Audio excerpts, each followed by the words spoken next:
Ularda ish vaqti yo'q. Telefon jiringlasa bas.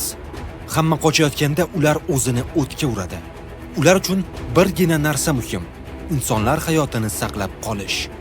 Sobir aka 25 yil shunday ishladi. Bugun esa vatan uchun, insonlar uchun, tinch hayot uchun chekilgan zahmatlarning rohati ko'riladigan bir paytda afsuski, Raisimiz bo'limiga murojaat qildik, rad javobini berdi. Qatirchilik Sobir aka 25 yil favqulodda vaziyatlar tizimida o't o'chiruvchi bo'lib ishlagan. Qonunchilikka ko'ra, bunday fuqarolar 10 yil oldin pensiyaga chiqish huquqiga ega. Sobir aka bu haqda ilgari eshitgandi. Shuning uchun imtiyozli pensiyaga chiqish rad etilgan bo'lsa ham orqaga chekinmadi. To'g'ri adliya bo'limiga bordi. Vazirlar Mahkamasining 637-sonli qarori bilan tasdiqlangan 2-ro'yxat 15-qismida o'sha favqulodda vaziyatlar qutqaruvchi sifatida ishlagan davri 10 yil oldin pensiyaga chiqish mumkinligi belgilab qo'yilgan.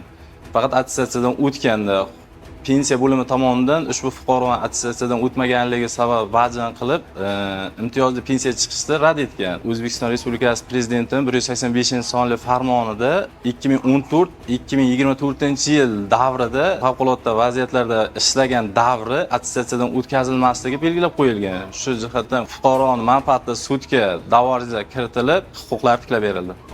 Yuzlab chaqiruvlar, o'nlab xavfli vaziyatlar, mehnat, jasorat va burchga sadoqat bilan o'tgan yillar. Endi albatta bularning rohati nasib etadi.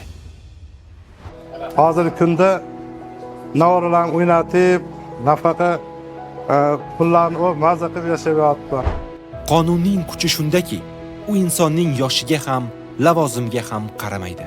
Uning mezoni bitta: adolat. Ba'zan bir murojaat ortida insonning butun mehnat yo'li, qadri va haqqi turadi. Adliya organlari ana shu haqiqat qaror topishi uchun xizmat qiladi. Chunki haqiqiy adolat insonning mehnati qadrlanganida namoyon bo'ladi.